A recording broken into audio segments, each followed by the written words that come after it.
Hello అండి, welcome to our channel Sriraksha logs. అందరూ బాగుండాలి, అందులో నేను ఉండాలని కోరుకుంటూ ఈరోజు వీడియో స్టార్ట్ చేస్తున్నానండి.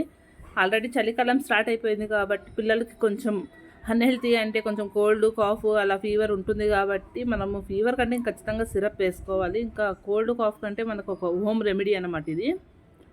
నేను డబల్ బాయిలింగ్ ప్రాసెస్లో చేసుకుంటున్నాను అనమాట హోమ్ రెమెడీ. చూడొచ్చు, నేను వాటర్ పెట్టాను, కడాయిలో హీట్ అయిపోయినాయండి.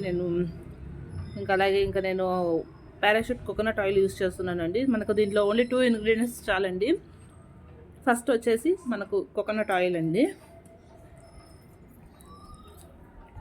అలాగే ఒక 2 స్పూన్స్ పైన నేను కోకోనట్ ఆయిల్ తీసుకుంటున్నాను. మనకి ఇలా రెమెడీ చేసుకుంటే ఒక 2 to 3 డేస్కి మనకు వస్తుందండి. మనం యూస్ చేసుకోవచ్చు.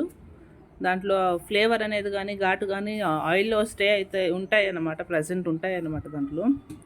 నాకైతే నేను పర్సనల్గా చెప్తున్నానండి, నాకైతే చాలా బాగా యూజ్ అయిందండి. ఇంకోసారి ఎప్పుడైనా ఈ పచ్చకర్పూరం దాని గురించి వస్తే టాపిక్ చెప్తానండి. నేను ఎలా యూజ్ చేశాను, నేను మా పాపకు కానీ మా బాబుకి కానీ అనేసి. అలాగే సెకండ్ ఇంగ్రీడియంట్ వచ్చేసి పచ్చకర్పూరం అండి. కొంచెంగా వేసుకోవాలి, ఇది ఘాట్ అనేది ఎక్కువ ఉంటుంది అనేసి అంటారు కాబట్టి కొంచెంగా వేసుకోవాలండి. నేను కొంచెమే వేసుకున్నాను, కొంచెమే కదా ఆయిల్ తీసుకునిందని. ఇంకా బాయిలింగ్ ప్రాసెస్లో పెట్టేసానండి, డబల్ బాయిలింగ్ ప్రాసెస్ కాబట్టి వేడి నీళ్ళల్లో కాసేపటికి అది మెల్ట్ అయిపోతుంది అన్నమాట. మనకు అలా మెల్ట్ అవ్వలేదు అనుకుంటే కొంచెంగా మ్యాష్ చేసి వేసుకోవచ్చు, ఎందుకంటే తొందరగా మెల్ట్ అయిపోతుంది. అంటే అది ఎమర్జెన్సీ టైంలో. అలాగే మన ఛానల్ని సబ్స్క్రైబ్ చేసుకోండి, ఇలాంటి మంచి మంచి వీడియోస్తో మీ ముందుకు వస్తాను.